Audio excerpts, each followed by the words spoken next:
Hey, Chicago, what do you say? It's the CHGO Cubs Podcast. Happy Monday, the 13th of November. We call it Craig Counsell Day here at CHGO because Cody, Delmendo, Ryan Herrera, Luke Stuckmeyer. Did you hear the same thing? Did you guys hear what I heard? It feels close, baby. It feels close. Cody's arms started tingling when he heard that. His fingertips were ready to just burst off. It feels close. That's what the new manager said. There you go. That's all I had to hear. Yeah. Craig Counsell did the unthinkable today. He took a crotchety old man like me, one who's always going to think the negative first, always a little bit suspect about a guy that I never liked just based on appearance. I thought, I don't think I'm going to like that guy. It was probably the Milwaukee stain on him. And all of a sudden, in like 5 minutes, I was like, oh, I'm a Craig Counsell guy. How did that happen? It feels close. That's all he had to say. There you go. It's time to be a Cub. Oh, that was good too. Yeah. That was good too. That's what got me. My overall reaction to this was he said all the right things, and he got me fired up because it's November 13th. We haven't done jack shit to make the roster better yet, and I'm already ready for next season. All right? Like, I haven't felt this jacked up this early in an off season since the off season. No. Oh, I wasn't even that excited last off season because I was just hoping that they weren't gonna, be cheap or something again. I haven't felt like this early in an off season since the winter of 2015, like going into 2016. Wow. I was jacked up for that off season because I knew the Cubs were going to go and play big, act big, like I've been saying the last month and a half here on the show while we watch the postseason and and everything that's played out this month so far. And I mean, I didn't have expectations for what he was going to say. I was just hoping that maybe we get some more clarity on like how the whole process went down, and then which point I don't really feel like we did, and that's fine. I don't really care in general. But yeah, I mean, Craig Counsell, the moment he put on the jersey and then said, feels good, I might watch that no less than 1,000 more times before the end of the day. Like that fired me up. And again, he said things that I think that the people in the YouTube chat, people who are watching on marquee on their TVs, whatever, I feel like you should be fired up about this offseason and the 2024 season. So yeah. Did he win the press conference, Ryan? As a reporter, did he win the press conference, and does it matter? Well, I don't think he lost it. I having worked with Craig Counsell a little bit in previous role, like I went into it knowing that like he's good with media, he's good with his words, he's obviously a good manager, but he's very good at answering questions and I don't want to say like making himself look good, but he's just like he's a great talker. He's insightful, and I think that came out, obviously. Like, it showed for people that didn't really, Cubs fans that never watched a Craig Counsell press conference or anything like that. I think that was very clear as, like, how, like, oh, like, this guy is a good face of the team, face of the franchise, whatever. I think a lot of what he said was genuine. I would agree. Because when we talk about it, and regardless of what our chats and people that will say, like, oh, the Cubs aren't going to compete till 2026, that kind of stuff. Like, I think this whole time since we've been around, we've talked about, like, even, March 2022 when we launched. It's still, like, we kind of said, like, it doesn't feel that far away from being a competitive ball club. Do they have to make like, major strides in development or on the market, whatever? Obviously, but, like, this is 2 seasons ago now that we said, like, it doesn't feel that far away. And now we're here two seasons later, almost making the playoffs. Now they've hired one of the best managers in the game. It doesn't feel that far away. So when he says that, like, I believe it. I believe when he's being genuine, saying, like, it feels close. Now, obviously, as you said, Cody, they haven't done anything to improve the roster yet. And if anything, like, they've lost some free agents that now the roster is in a worse place now than it was, a month ago, right, when they had during the season. So obviously they have to do more than just sign Craig Counsell to be their new manager. But I think we sit here and, like, when he talks about Jed's vision and why it sold him on becoming the new Cubs manager, like all that is real. And to me, it doesn't sound fake. It doesn't sound like just manager speak to get the crowd behind him. Like it feels real to me. So yeah, they have a vision. They have to execute that vision. But when he says it feels close, I sat there and I believe it. I'm like, yeah, you know what? Because I felt that same way. I felt that it's close, or it feels close for a while now. And how they go about getting to that finish line remains to be seen. But if they continue on the trajectory they're on, like saying it feels close it feels genuine. It feels like he genuinely feels that way. The word genuine really hits home with it, because he openly said, when there were certain questions asked to him about,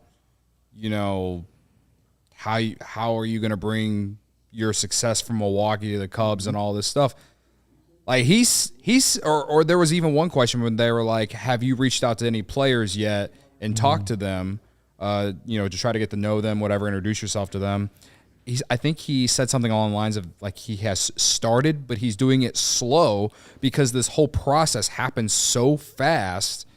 And I like that he just openly admitted that, he doesn't know a lot about the Cubs. And so it's a learning process for him. He could have easily sat up there and I guess lied or whatever, but the fact that he was transparent and open. I've sat on this set for 2 years and talked about how sometimes it feels like this organization just puts a blank face up there and says shit and doesn't mean any of it. That was one of the first times since this podcast has existed where I felt like he was pretty transparent. He was very genuine and open to everyone. And that, to me, when it comes to these types of press conferences that are, put on by the organization and everything, these are the kinds of this press conference was one where I genuinely sat there and was like, I can buy this. I don't have to talk myself into this only to be hurt 3 or 4 months down the road. You know what I mean? Like that's probably my other big takeaway from this, was just it felt like he was, like Ryan said, genuine and just open to whatever is to come. And he didn't deny the fact that he hasn't won in the postseason. When people tried to kind of pump his tires with questions about, like, why are you so good? Like, what's made you so attractive? Like, he didn't get sucked into it. He was like, I don't know. Well, like, he didn't want to take any of the praise, and it did feel very genuine. Let's go ahead and listen to some of it. This is Craig Counsell, the 56th manager now in the history of the Chicago Cubs, today at Wrigley Field. The connection to the people is what makes this thing go. It's the connection to the staff. It's the connection to the players. It's the connection to the fans.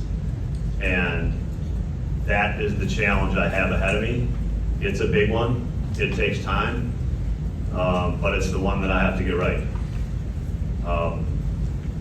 As you go through this process, there's when you're trying to just figure out life, really, there's self-reflection, and you're kind of trying to figure out what to do. And I think at some point over really a pretty long time span, I just thought that a new challenge was where I had to push myself.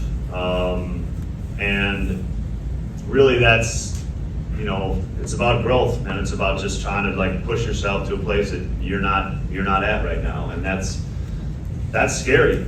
Like, I'm sitting up here, I'm a little scared. I'm sitting up here, you're a little uncomfortable. But that's how you get to a better place. And that's how you push yourself as a person to a better place, I think. And that's how you create new relationships that are just more impactful.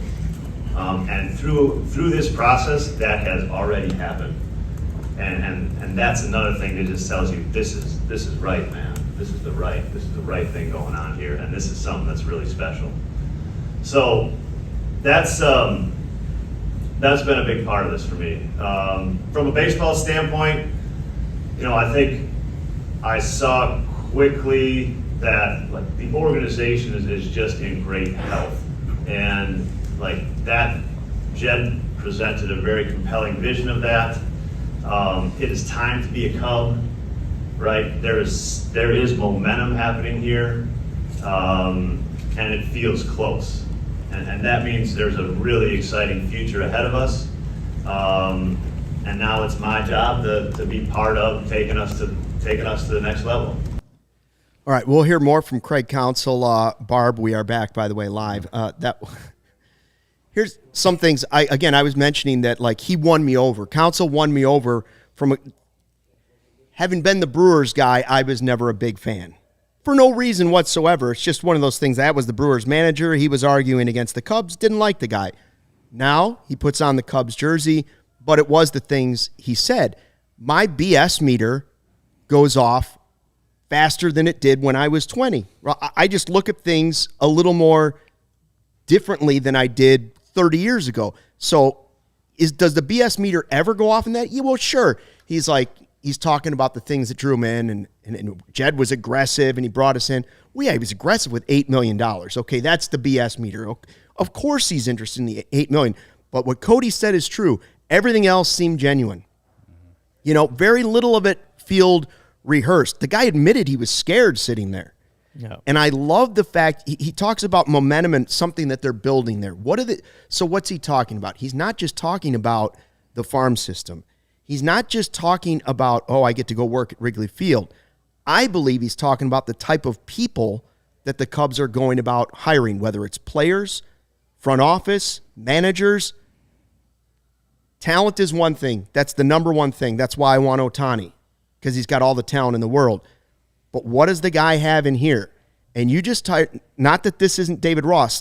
Let's just stop with the David Ross comparison. David Ross has moved on, and we'll get to more of that later. But this is about what's in here for this guy. He just left a very comfortable job in Milwaukee where he could have stayed forever, most likely. Yeah, and basically been appreciated. And been appreciated. And he didn't. He did the hard thing. He's talking about needing a challenge. And Brewers fans are mad because they say, well, what challenge? You didn't win anything here.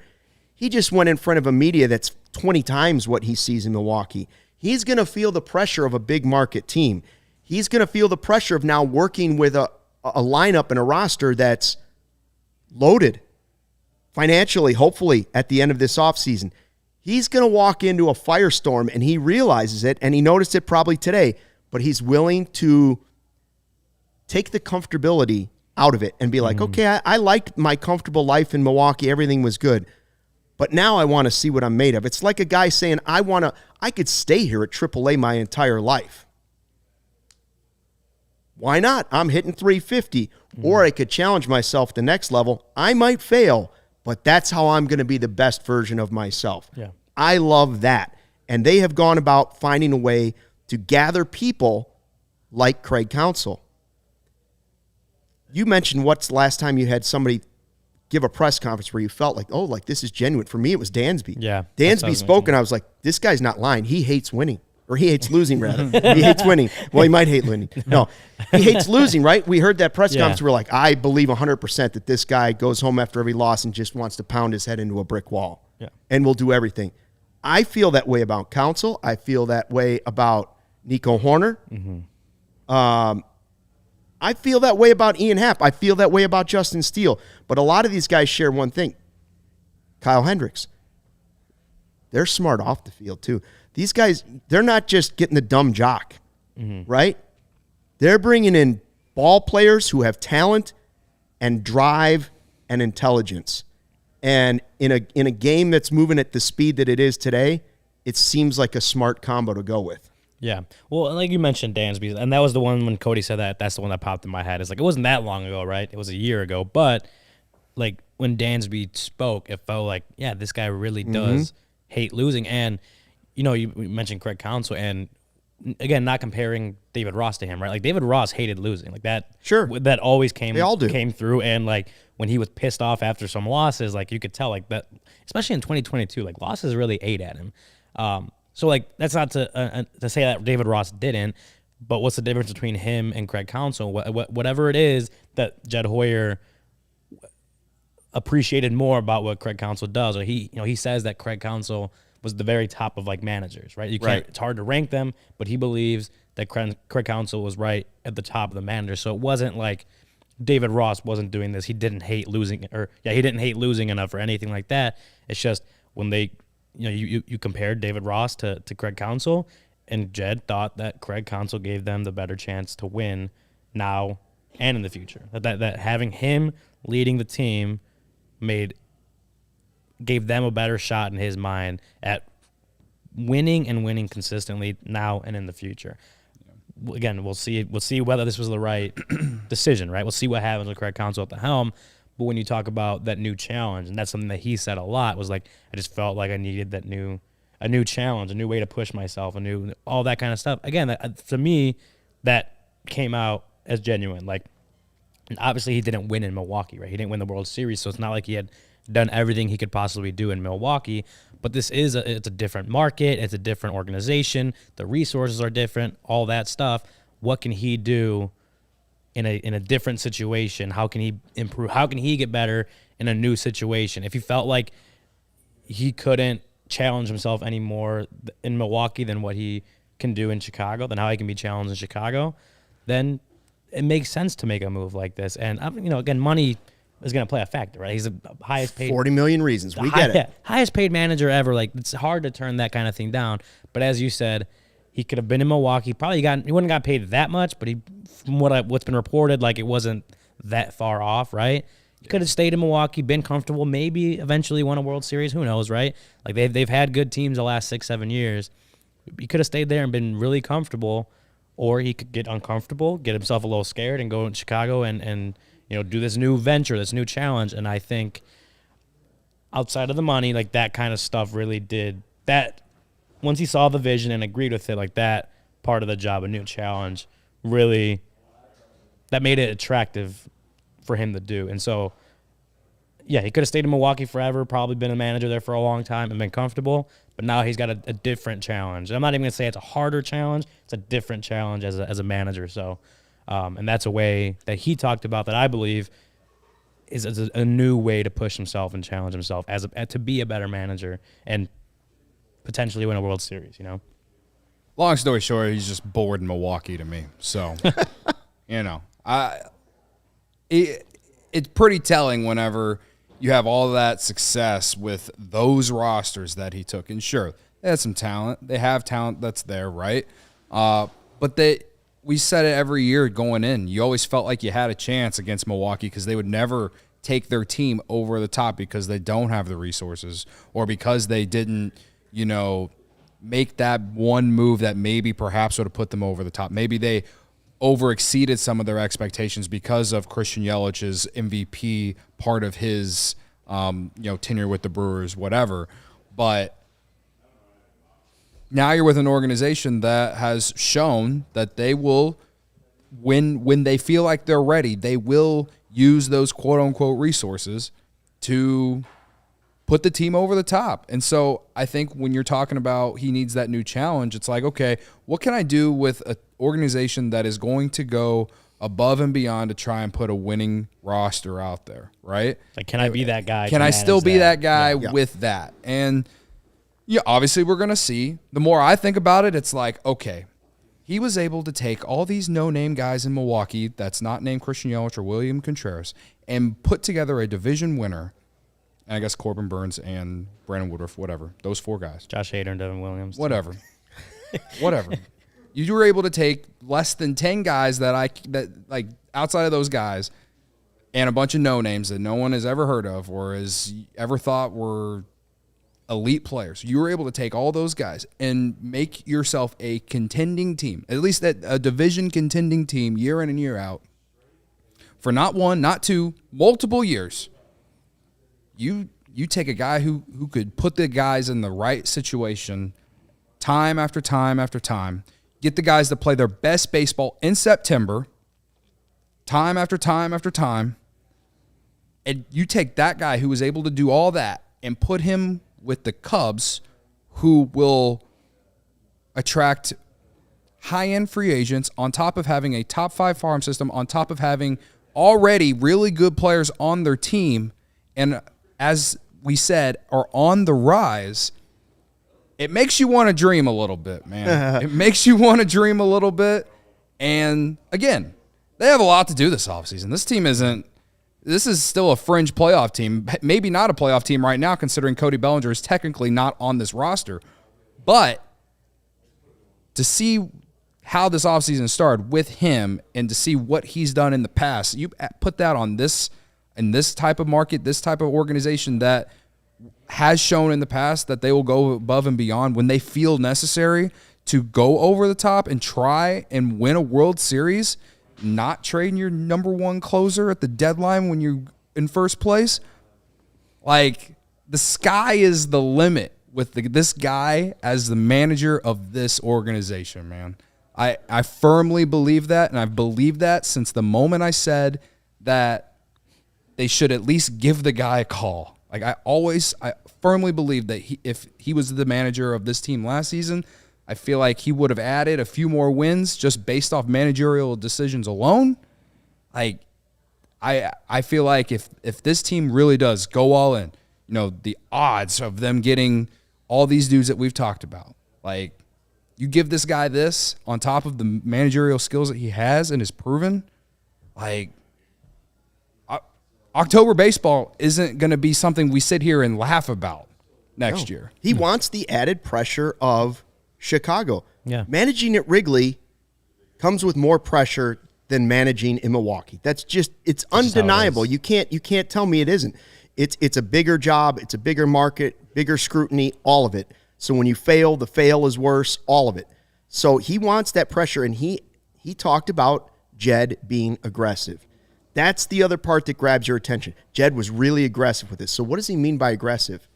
Well, $40 million was aggressive, obviously. You know, that was, some people would say too aggressive, but that's debatable. Does he know what their offseason plan is? He has to. If Jed's being aggressive, Jed had to lay this out and be like, all right, am I about to tell a guy that could potentially be going back to Milwaukee what my game plan is for this offseason? If I want him, I better do it. Well, that's the other thing. Is like that's another dangerous move by Jed. Like, he had to think to himself, this guy's not going to come here unless I'm totally honest with him and unless I'm aggressive with him. Yeah. So did Jed say to him, listen, man, I don't know if we're getting Ohtani, but we're ready to spend for Ohtani. Yeah. Well, it's like whoever. What could he keep close to the vest or not? Because like you said, like, this is a guy who'd been courted by teams for the last month. Like, this is the first initial meeting. Like, he had to sell him on the job very quickly, but also just like in case he doesn't buy it or doesn't go in, like, how much can you actually reveal to him, you know? Here's what I think. This is what I think. I think when he says aggressive, he can say things to him like, we will be a player in Shohei Ohtani. That's honest, and that will open the manager's eyes because he knows even if he went back to Milwaukee, the Brewers aren't a player for Shohei Ohtani anyway. So he can say to him, we're going to be a player. I don't know if we're getting him, but I'm going to do my damnedest. I've got a plan. We almost landed him the first time. People don't think we're going to get him. You wait and see if I don't go get him. That's one way he can go about doing it. Then he can pitch the farm system and say, go ahead and look. Anybody tells you we're top 5 farm system now. But you know what? You're going to get some of those young guys, and it'll be your job to develop them into major leaguers just like you did at Milwaukee. But don't forget they aren't prospects, and I will not be afraid to move those prospects for big league stars. Now, that's something that would open – that's what I would think a manager would hear as aggressive. I'm not just going to do it the cheap way. We're not going to gut the farm system, but I'm not going to overvalue those prospects either. Because I heard him on the radio later, actually it was Carter Hawkins talking about the hardest thing to do is get those prospects from AA and AAA into the majors, man. It's just, and then be successful. And Counsell was talking about how Greg Maddux was bad his first year. It doesn't happen overnight. So I think some aggressive things were said. Now we hope that in the next month, what Craig Counsell heard, whatever he heard from Jed Hoyer, we hope that we hear those things and see those things in person. Because if we do, the Cubs are going to be a real player in 2024. Fair? Yeah. Fair. Absolutely. Got a couple super chats. Yeah, let's do the super chats. The setup man, $9.99. Ryan, being around the team and media, have you heard any whispers about current former Brewers being possible targets now? Burns, Hader, blah, blah, blah. Like specific rumor. I mean, like, you see what's out there, like, as far as like, oh, could the Cubs go and get Josh Hader, right? Like, or I've said like Corbin Burns, if he's really on like the trade block from Milwaukee, like, I don't know how easy it would be for the Cubs to get him from Milwaukee, but like that would be a starter that they could and should target if it's possible. Now, as we talked about last week, I don't see the Cubs going out and spending the money on Josh Hader, given the history of how they've been building their bullpens. Like Corbin Burns, that might be even harder now after Craig Counsell has joined the Cubs. Now, specifically, no, with current or former Brewers, but like, the hot stove really hasn't heated up yet anyway. Like that probably won't start to get really hot for another couple weeks till we show up. Maybe. Yeah, the winter meeting. Maybe a realistic but like one. So yeah, no. To answer the question, no specific rumors, but we have there's chatter and there's hypotheticals thrown out there that we've seen, but nothing specifically. No. Look at Chris. Maybe a realistic one would be Andrew Chafin, reliever, lefty. Sure. Thinking too small. There you go. All right. Thinking too small. I am thinking Chris too small. is always thinking big with the super chat. $49.99. Oh yeah. Stucky off what you said. Sorry, go ahead. You want to read? I can read it. Okay. Yeah, you read Stucky off of what you said about Dansby. I bet everyone in the clubhouse isn't disagreeing with this move. Yes, some probably like Rossi, but this is a winning move. I bet Dansby is stoked. Wasn't here much last week because class loaf. I don't know what that stands for. Cody's too old for that. Too old. Sarah, you got it? Yeah, okay. Well, yeah, I don't know either. Okay. So it's not just like... It's not just an old Urban thing. Dictionary. I'll be Googling it Loaf afterwards. on my part. I don't know what LOFAF means. I'm getting too I think old. AF means AF. Uh-huh. I don't know what LO Yeah, means. what I don't know. is something Lack AF. of actual facts on my part. No, Chris, never. Chris is a 5-star guy. Absolutely. 5 stars. 5-star guy. Mm-hmm. Guaranteed there are players that are upset because there's friends Probably. there. But I guarantee there are some that are in there saying this is the energy boost we need. Yeah. Yeah. I can play for that guy. Well, here's the thing is that, and then, like, as we've talked about, like Dansby, he's a guy that really wants to win. He really, really wants to win. And there's a lot of those guys in that clubhouse. So I think I would assume there's probably initial shock, right? An initial they liked, again, we've talked about it, they liked Ross, they liked playing for him, all that good stuff.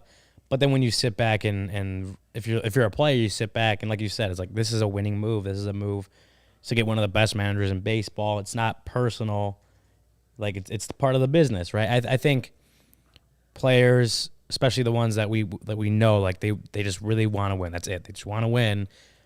Will probably be upset because they did like David Ross, but I think they can also see the side of, like, if this is a move, if this is the best way possible to win, if this is the best way we can improve right now to be winning, I think players can accept that.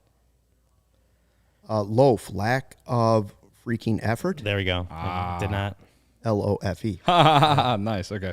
Isaac for $5. Craig's honesty is what Bears fans wish Flus had. Yes. You're saying you're pounding it right on the nail, right on the head. Love it. Easier and easier to feel proud, and that we are finally acting like a big league team. Heart emoji it. So love it. Okay. Yeah, I appreciate that, Isaac. That's kind of like my thinking is, and it goes back to just how I feel about a lot of teams in this city. Like, it's not just the Bears. The Bulls do this too, and I'm sure I could ask my good friend Sean Anderson at CHGO White Sox how he feels about the front office and basically all the stuff that they don't tell them too as well, or as far as being transparent. So, it's a breath of fresh air, right?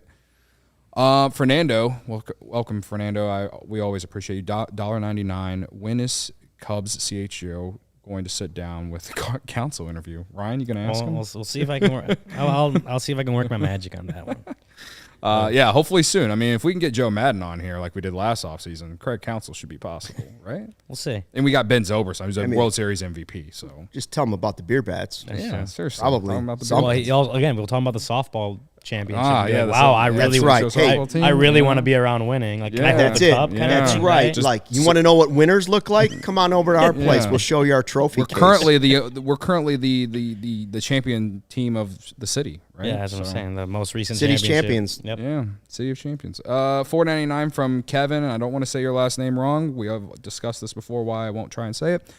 Did you see the Ozzy take on 670 this morning on I've seen Counsell? people talk about it. I don't know what it was. not. So Ozzy went on the score. Ozzy Guillen. Went on the score and said, they asked him, do you think Counsell's an upgrade over Ross? And he went, no. No. If you don't have a ring, it's not an upgrade. You're just another guy that doesn't have a ring. Okay. Basically is what he's saying. Like, you know, As if a you don't guy have who a has ring, a it's ring. not an upgrade. Until you've won the ring, then it's not an upgrade. Now, obviously, Ozzy has a ring, so that would be. That's why he's going to say that. And also, if anybody else is looking to hire a manager, now he may 100% believe that, which would make sense. But also, you know, if you're anybody going to hire anybody out there and you want to really have an upgrade, then you should hire somebody with a ring. That would make sense too. So, let me put it this way: when they hired Pedro Gafral, I don't know that he was out there talking about what a massive upgrade that was, but like it was. And even that was not an upgrade. He's just playing his role of the heel. Yes. And that's fine. Okay. He's the only guy from like part of the White Sox that, while in some aspects annoys me, I also kind of like it because he does give that little bit of edge to get that rivalry going, even though I feel like it's a dumb rivalry that only people who grew up here care about. But I respect it. It's fine if he genuinely believes that. I don't feel like he really feels that. I think he's just saying it as part of his own bit. Thank you for all the super chats. We appreciate it. Best way to enjoy the CHGO experience. Make sure you subscribe to the CHGO Sports YouTube page, and that way you don't miss any of the shows. You can watch them right here live on YouTube, and you can be part of the live chat. We'll read your comments, your super chats, all those things. Cody, you had a very successful weekend with the gambles, as they say. On the books? On the books, specifically CIRCA Sportsbook, where you make your money. Yeah. Cody makes money doing this, folks. We're all sitting here. We're all getting paid. But Cody, he's got a second salary coming in, and it's called gambling. And he did very well. Let's just say he's going on vacation this week. He's flying first class. Yeah, I'm going on vacation this week about $700 richer. Oh, hey-oh. Nice. All thanks to CIRCA Sportsbook. You know, outside of just my own winnings, the odds for the Cubs to win the World Series right now, probably the best you could get them if you want to actually place the bet. Like someone tagged me on Twitter this week, and I'm putting it out there because the thought process is to bet them to win the World Series right now is probably a good time because they haven't made moves yet. So if you're making the bet, then you're betting that they're going to go get a Ohtani, bring Bellinger back, maybe trade for Soto, sign Yamamoto, whatever. Either way, you feel like the team's going to be significantly better next year, perhaps a favorite in the NL to at least win the division. Maybe they get hot, win the World Series. I don't know. But the odds right now are as good as you're going to get them. You can do that on CIRCA, you know. 3 reasons why I like CIRCA. The tight money line splits.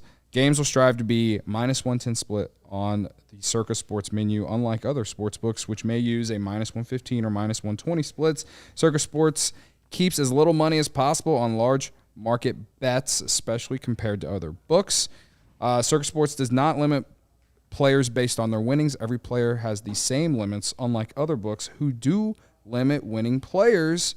And they encourage bettors to download and explore other sports betting apps available to compare the lines. And let me tell you, I had a good week in general, and on another book, and I noticed that they didn't give me, they took away some of my possibilities on, making more money because I was taking their money. So CIRCA is not wrong about that, but they don't do that. So that's one reason why I really like them. And finally, their customer service is second to none. There are real people behind the CIRCA Sports brand who resolve issues in a timely fashion, unlike other books who use chatbots. All aspects of the app are being run by the same team that runs the main CIRCA Sportsbook at CIRCA Resort and Casino in Las Vegas. So download the CIRCA Sports Illinois app at circasports.com/Illinois-app to sign up today. Also be on the lookout for CIRCA events, watch parties, and tailgates. We had an event last week. Brian Urlacher was there. I met him. It was really fun. And the Bears didn't ruin my Thursday, so shout out to him. There you go. If you or someone you know nice. may have a problem with gambling, call 1-800-GAMBLER, text GAMB to 833-234, or visit areyourreallywinning.com. Hey, Midtown Athletic Club, you want to get in shape for the winter? You want to have a good time? Play a little tennis maybe, just go hang out at the coolest, hippest club in the entire world maybe? That's the place to go. They got 4 locations around the Chicagoland area. Palatine in the northwest suburbs, Bannockburn on the north shore, Willowbrook in the southwest suburbs, and Midtown Athletic Club and Hotel right in the middle of Bucktown. Listen, the Midtown Palatine location just launched a multi-million-dollar transformation of the club. It's going to be complete in early 2024, so right now listeners can lock in favorable rates if you join before the end of the year. So you join now, sure, they got a little dust going on around there, but then you reap the benefits in 2024 with your nice membership deal at the lower rates. They've got something for everybody. If you're single, that's the place to go. You got family, you got kids, place to go. You like holistic wellness, that's the place to go. You want to be the tennis courts, best tennis courts in the area connected to the USTA like Mark Harmon, that's the place to go. There you go. Okay? Super luxury locker rooms. What are we talking about? Hot towels. Oh, Right? That's Hot towels. You think luxury, you think, oh, lots of towels. I love You go hot to- towels. I used to go to a gym here in the Amazing. city, and it was nothing but towels. The people would just put towels on themselves. Towel, towel, towel, towel. That's luxury. You get towels everywhere. Indoor, outdoor pools, hot tubs, you name it. towels. And yeah, if you want to work out, you can do that too.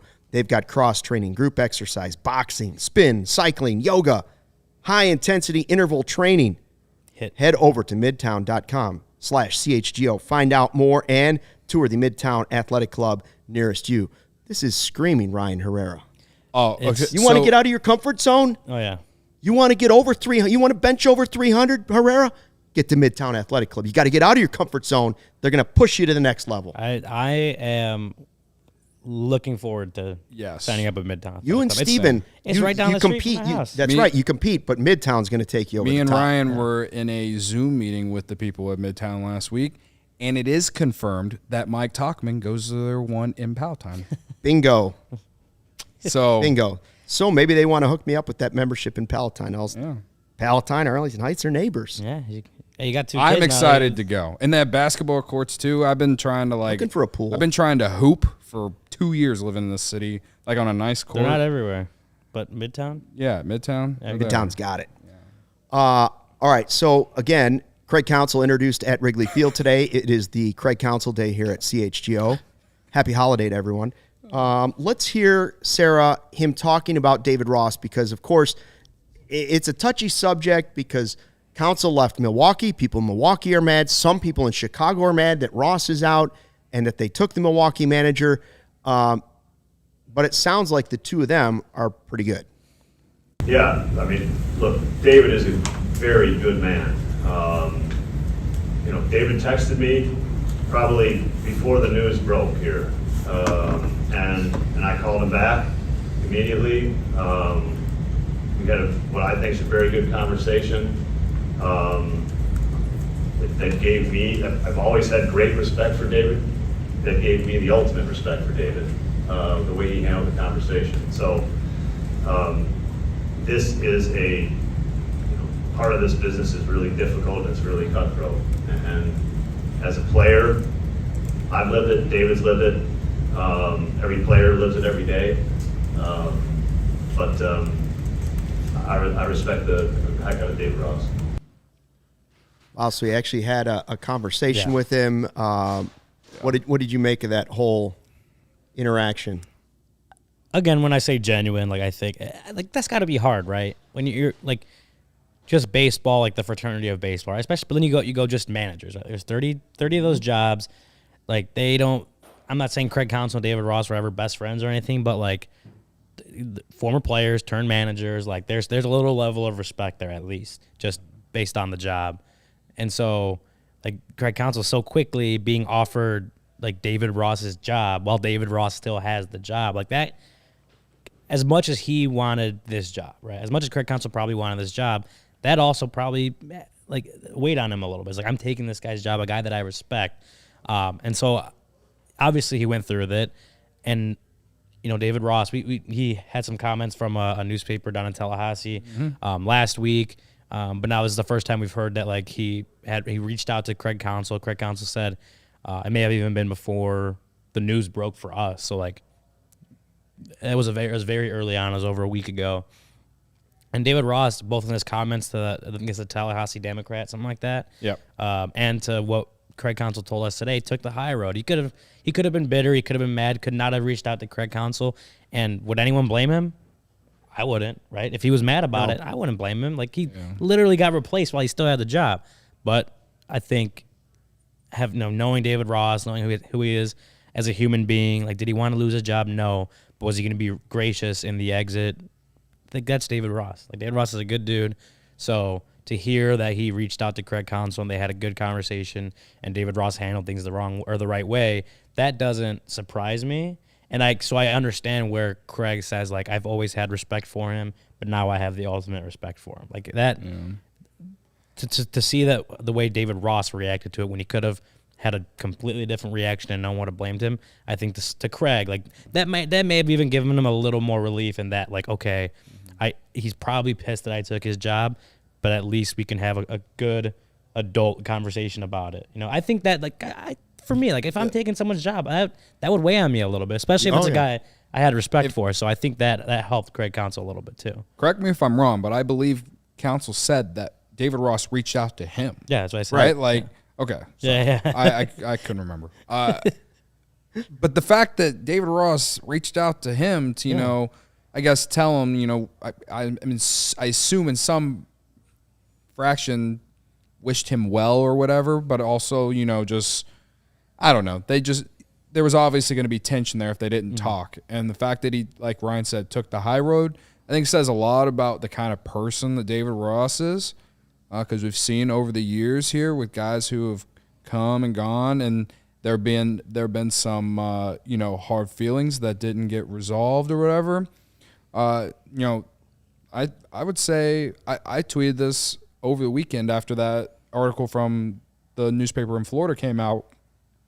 I couldn't have done what David Ross did. Like, personally, me, take the high road. I wouldn't. I'm too big. I'm too petty. I'm too. You're right. I hold too many grudges. There's no possible way that I could have done what David Ross did. Now, I'm not going to be paid millions of dollars to sit at home and do nothing next year in any of these other scenarios that possibly could happen to me. But I just think from the human standpoint of it, I don't think I could have done what David Ross did. So not only does that, I mean, I always had respect for David Ross anyway, but I think I have a little bit more respect for David Ross than I already did. And for him to take the high road, it keeps him in good graces with the organization. And I think in some ways, I think he always wanted that, because at the end of the day, he's still part of one of the, not one of the biggest success story in the Cubs history, in modern day, at least, at the very least. No one remembers 07 and 08 anymore, back 108 years ago or whatever, however many long years it's been. But you know what I'm saying? Like, he was part of something so special here that I think at the end of the day, he thought about, how he wanted to say things publicly. He probably feels completely different behind closed doors.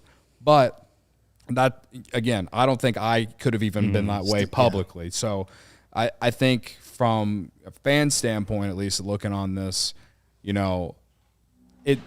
I commend him a lot for not only reaching out to Counsell, but, taking the high road, not just once, but twice in terms of what we've read or heard or read publicly now. So I am glad to see that he's choosing to want to still remain in good graces with the organization. Nobody would be blaming him for taking the low road. Exactly. Yeah. I wouldn't blame him. No, even if you think it was the right move, nobody would blame him for being angry. And by the way, also credited to David Ross for the reports that he told the Yankees, "Nah, I don't want your bench coach job. He wants to manage. I'll take my millions from the Cubs, and if another manager job comes along, that's what I want. I don't need to be your second guy." Yeah, and that's what I'm saying. Like, he wants to manage. Like that after the playing career, like, that's what he wanted to do. Obviously, spent a few years doing a couple other things, but he wants to manage. He wanted to manage. He still wants to manage. So of course, losing the job is going to hurt, right? Especially for an organization that you were a big part of for a little while. His relationship with Jed, again, like another relationship that we know is genuine, because Jed had been around him for so long, whether that was as a player, as the manager, as a special assistant, whatever it is. Like, him and Jed have developed a relationship over the last 10-something years, right? So, like, that it could not. Well, it couldn't have been easy for Jed's side. Couldn't have been easy for David Ross's side. Again, I don't think it was very easy for Craig Counsell knowing that it was David Ross's job at that moment. But like I said, yeah, like it would have been very easy for him to not take the high road. So to see that he did that, that's just like to me that's David Ross. Just that's the kind of thing I would expect him to do is take that high road. So yeah, but like we've also like commended him for doing that when it would have been very easy for him not to. Because that's tough, man. That's I guarantee you that's tough to hear that. It's good for his next employer. It's something Sure. his next employer will look at and say, well, that's a face of a franchise that was willing to do that in that moment. Well, and then if I get that. You also think about it, like I think it would have been Monday when Jed went out there to tell David Ross the news in person. So, and then by like 12:30 is when that news, like before our show even started that day. So there wasn't a whole lot of time for David Ross to process that, right? No. Like, there was a few hours maybe. That was a snap decision to call him. Yeah, and so what I'm saying is like he took whatever time he needed to do to process it, but then very quickly reached out to Craig and I assume like wished him luck and had a nice conversation with him. So I think that's that too. That's like just the timing wise, like how quickly he would have had to reach out and talk about that. I think that was nice to see and nice to hear that David Ross was doing that. Very admirable. Also very admirable is getting your new flooring with Empire Today. If you're going to do it the right way. And that's what David Ross has shown us. Empire Today, you shop at home with convenience. You get the right product for your needs, quick, professional installation, and a low price guarantee. Empire Today is the best place to get your new flooring. So, of course, there's some copycats out there, but they won't promise you the lowest price because anyone who does that's putting that flooring in your home, they just couldn't put it in theirs. So basically, they're taking out all the junk. All the samples that are out there that they know are like, that one's just kind of okay. It's cheaper. It's okay. No. They're eliminating it. And they're saying, okay, these are the good samples. This is what you want to choose from. They also have the virtual floor designer. It's a great way to see the new floors and how they're going to look in any space. You just snap a picture and instantly see how those new floors will look in your room.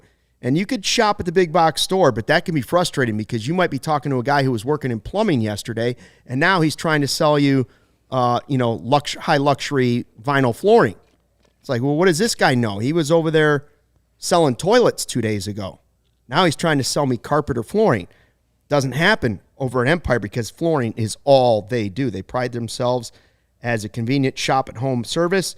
They service their own warranties, and if an issue arises, all you have to do is call Empire. They service all their warranties themselves, so you don't have to track down that manufacturer's phone number. Schedule a free home in-estimate today.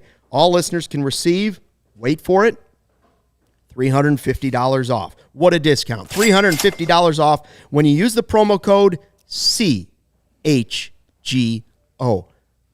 Burn it into your brain. CHGO. Get you $350 off. Restrictions apply. See EmpireToday.com/CHGO for details. And nothing goes better than getting your floors redone than drinking a nice cold Goose Island beer. Am I right, Cody? You know. While getting your floors done. Yeah.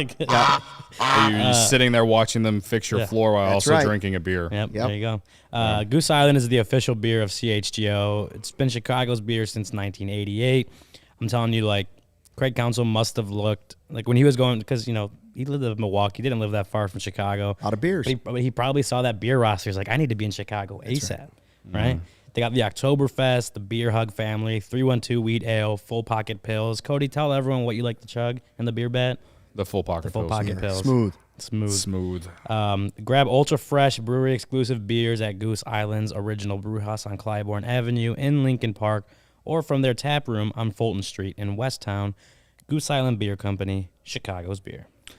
When I met Brian Urlacher at the CIRCA event, aka / Bears watch party, he told me, first thing he told me was, nice shades. I love your Cubs shoes. podcast. No, he told me he loved the shoes. Damn. Braggs told him that I did the Cubs podcast, and then he made a joke about the Cubs, so I don't think he's a Cubs fan.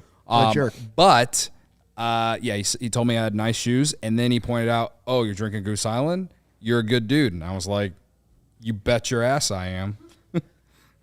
And I just won $700 on CIRCA Sportsbook. Yeah. I like them apples, Urlacher. And I joined just because I see your face on it. Credit to you. Credit to Don't let Urlacher. the facts get in the way of the good story. Credit to Brian Urlacher. Yeah.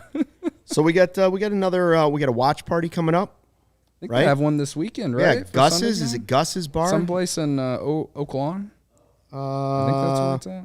Oak Lawn, Uncle Bud's watch party. Ah. Uncle Bud's. Uncle Buds. Huh? Laws slow Yeah. over there. Oh, yeah. You know Let's what's go. great about our watch parties and all the tailgates that we've had? It's like they come out so often now. We're reaching out to everybody to create the the big family. It's like one comes out every day, and it's like I can't keep track of them. We're at Bud's. We're in Oak Lawn. We're out here. We're at the Joe's. tailgate. Wait till Cubs season gets here. Oh my God. We're tipping them back with Counsell at Goose Island bars left and right. I dream about it, man. Dreaming. You've When dreamed- Cody you- starts doing beer bats with the manager of the Chicago Cubs. Oh, man. Good His luck. new Instagram profile. Good luck. How many more days until opening day? Ugh. All right. Goose Island. Chicago's beer, right? Oh, yeah. Chicago's beer. So Ryan was at the press conference, and he asked a very important question at the end regarding relationships with Jed Hoyer. I don't know if that's part of the question we have, but do we at least have the answer here, Sarah? Well, Yeah. let's listen to that real quick. This is CHGO's Ryan Herrera. CHGO's. Ryan Herrera, CHGO's. CHGO. Yeah. Oh, yeah. Look, it's always, there's what's fun about this is that there's like a workplace dynamic, right? And you start to learn personalities, and you start to learn how to communicate with each other and how to get things done, how to push a button sometimes, right? Like, because that's what you need to do. And so, yeah, I've got my early read on that kind of like in my head, and that's helpful, man. That's how we're going to communicate together, and that's how we make progress, and that's how, like, I push Jed, and he pushes me, and Carter pushes me, and so that's the fun part about this, kind of getting to know each other, feel each other out, test each other. That's awesome, man. I love that part of it. And because in these early conversations, you learn so much, and you learn so much about each other, and you find places where you can make each other better, and I think that's a big part about, I think, what Jed would tell you about what this partnership is about, is how we can make each other better, and it's the part you look forward to. Well, we hope they work well together. Again, that was a question asked by CHGO's Ryan Herrera. Oh, yeah. Oh, Oh, yeah. I think Maybe the best question of the press conference. possibly. People are saying. Not us, but some people. I Yeah. think that's important, right? It's like they've both talked about. Craig talked about he didn't really know Jed prior to meeting him a week ago, or whenever it was, Right. 11 days ago, however long ago it's been. And Jed has talked about we didn't really know each other. We've appreciated him from afar, but just they're very few and far in between meeting each other, didn't know each other. So it's like he committed to taking this job, and very quickly it turns out, the process played out, and is committing to this relationship with a guy he didn't really know. So I think it's important to hear his perspective on how, just one, what do you think? What do you think of Jed? But also how do you see this partnership with Jed and with Carter, and how do you see that playing out? Because now he's part of the process now. Jed can lay out the whatever about his plan that he did to get Craig to want to sign with the Cubs. He could lay out that plan, but now Craig Counsell is a part of it. Craig Counsell is going to be in some meetings, and he's going to be some of these decisions. He's going to have some feedback in there, because now he's part of this process of executing this vision. So it's not just Jed or Carter anymore. Craig Counsell is there too, and so he needs to obviously feel even though they're obviously still feeling each other out, as he said, he needs to feel like he's getting more comfortable working with these guys and being a part of those meetings or discussions or whatever, because whether this plan that they have works out or not, I think we can kind of say Craig Counsell is now kind of tied to Jed Hoyer. Mm-hmm. And so if his plan fails, Craig Counsell is he's going to have to take some of that blame too if it fails. If it ultimately fails, he's part of the process now. So you have to make sure that you're you have to make sure that you like the guy you're working for, right? And what the guys that you're going to be trying to execute this plan together. I think that's an important to get some insight in how he views it, how he views himself working with those two guys, and then obviously the rest of the front office too, and making this plan work. He talked about one of the things that drew him to the job that Jed Hoyer pitched him on was there's 3 ways to attack the problem, as he put it, right? Losing baseball. How do you attack it? How do you get to be the champion team? 3 ways to attack it. So what are they? Free agency, spending big money. That's one. Didn't necessarily have that as much in Milwaukee. Developing your own young players, the farm system that's here, or trading for players. So 3 ways to attack it this offseason. He says it's time to be a Cub. When he said it's time to be a Cub, I pictured Shohei showing up and putting on that jersey and saying, it's time to be a Cub. The same press conference, it's time to be a Cub. And then in the background was this vision of the angel Cody Delmendo floating around, chugging beer bats in the background. And there were stars and there were other angels floating around and there were championships. That's what I started to see. And then I thought, wait a minute, it's Cody Bellinger putting the jersey back on too and saying, it's good to be a Cub again. And I thought, he's right. There's multiple ways to attack this, bringing guys back. Maybe it's PCA putting on that jersey for the first time for real on opening day and being there on opening day and being the center fielder. I don't know what the lineup looks like, but I think he set the stage for what the Cubs need to do this offseason. Think big. They already did it once with the manager. He's the first one to say it's time to be a Cub. Who's next? Yeah. Who's the next guy on that list? Yeah. When you said that, the first image that popped in my head is like Cody as like Cupid. Like a diaper and the shooting arrows. An arrow at Shohei. Yeah. Cody shooting the arrow at Bellinger. He's just like behind him. Boop.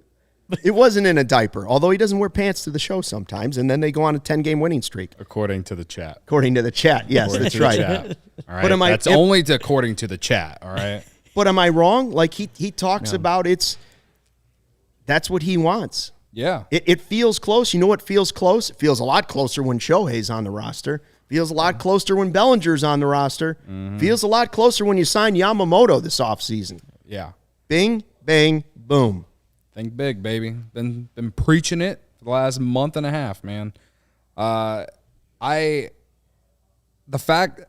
haven't really mentioned this either. The fact that Jed Hoyer,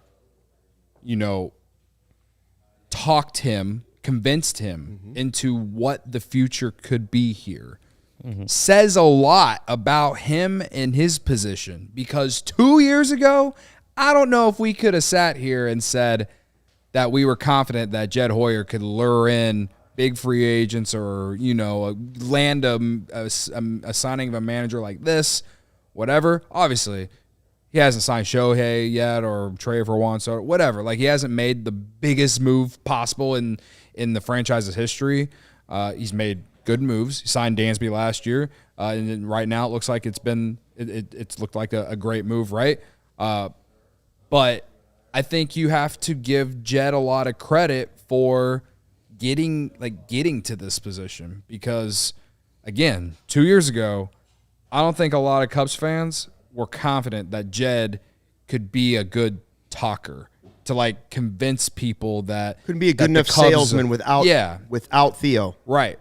That, and the fact that how the Cubs were acting at the time and how he was perceiving that, we're not going to give out big contracts, like 10-year deals and this type of stuff.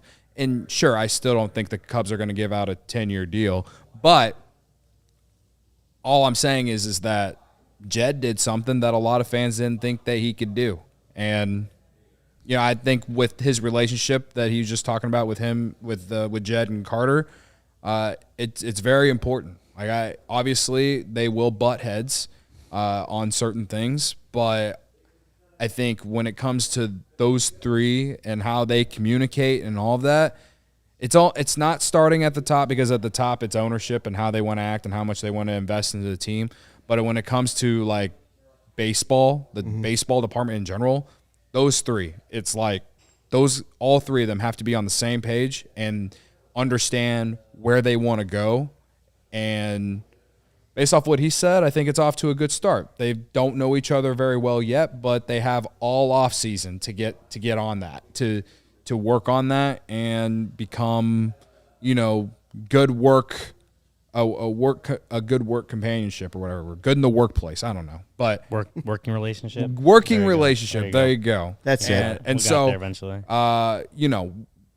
I'm confident that they'll get there. They've shown that they can do that with other guys in the past. So, this is again. The way he answered that question. You have to feel good if you're a Cubs fan, just because, the fact that they openly said, "Yeah, we didn't know him that well." But, we're going to make it work. Like, all right, prove it. Let's go. Yeah, I think that's the thing is, like, now you got to go and prove it, right? Like, the press conference was good.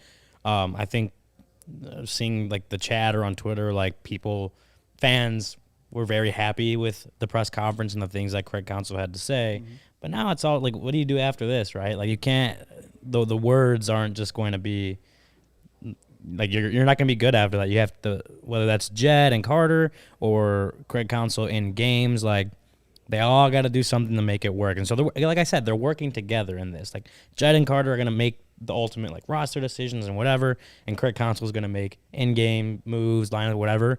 Like, but they will be judged in concert with each other going forward. So they have to be able to work in concert with each other and make sure that from now on November 13th to the next 5 years potentially, how do you go from a good press conference to getting this team to the World Series and winning a World Series? Like that's what you have to do now. Now that they're both Jed Carter, the front office, and Craig Counsell are now all intertwined in this process and executing this plan.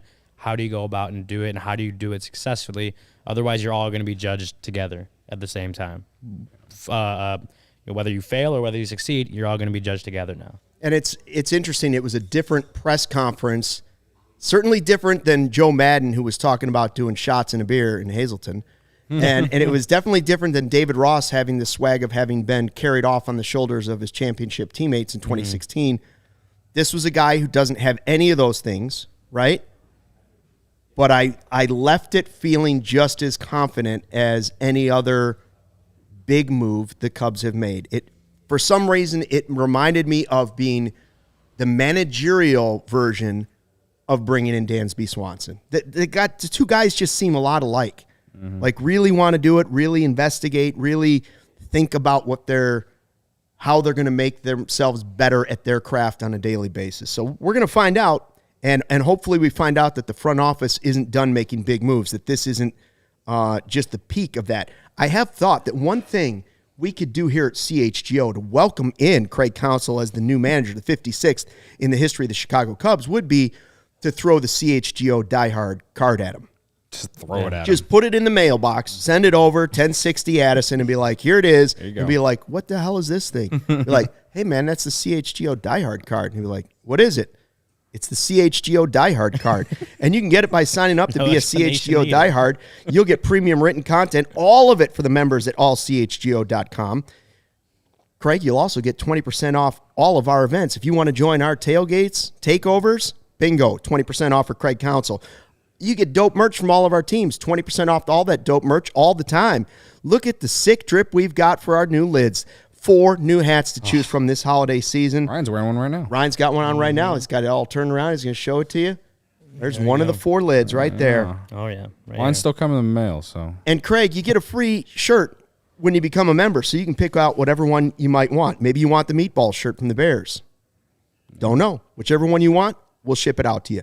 Members-only Discord, the CHGO Lounge, from when Craig wants to get advice from Gary and everybody else that's in the Discord. He's like, man, who should I bat third tomorrow? Reach out to the Discord. I guarantee there's going to be some opinions out there for what you might want to do. Absolutely. And don't forget, Craig, don't forget that watch party coming up the 19th, Uncle Bud's in Oak Lawn. But we got to get the CHGO Die Hard card for Craig Counsell. And maybe we just say, welcome to the show, love CHGO. Wow. Huh? Wow. I think that's definitely. Did you just come up with that? I did. It just came to my mind. I mean, that definitely would. Skip. Hey, Skip. Welcome to the show. Yeah. That would definitely get him on the podcast, probably. Yeah, or he would never come on. Yeah. He'd just be like, who are these guys? Okay, I'd like you to block all calls. It's like it's either the best case scenario or worst case scenario if we did that. But, I'm willing to test it out. You know what he might ask for? He might ask for 3 or 4 more and be like, hey, can you get Jed some of those so he can send them to Shohei? Yeah. Shohei wants to be a diehard. No doubt. Oh, he does. Sure. Yeah, he's sitting there right now. He's like, do they have diehard access in L.A.? No? No. Oh, geography doesn't matter anymore. Yeah. They got diehard cards in the Midwest, baby. So it's him, Juan Soto too. They don't have that in San Diego. Diehard cards pull a lot of weight. I'll say Yeah. that. I got mine, and I'm ready to take it everywhere with me. Yeah. Pulls a lot of weight. I went to the bar this weekend, threw it down. I'm telling you, I felt great. They put it on Stucky's tab. Yeah. Thanks. Thank you for checking out the CHGO Cubs podcast, and thanks for all the super chats, by the way, today. We had a good time. Great show. Make sure you hit the like button on the way out. Only 69 of those. Thanks, but not enough. It is on the way nice, out. but we would like more. Nice of you, but we'd like a few more. And we will be back for another live show, 1:20 tomorrow, right here for the next version of the CHGO Cubs podcast. Until then, thanks for listening. Have a great day, and fly the W. We all silly like the mayor.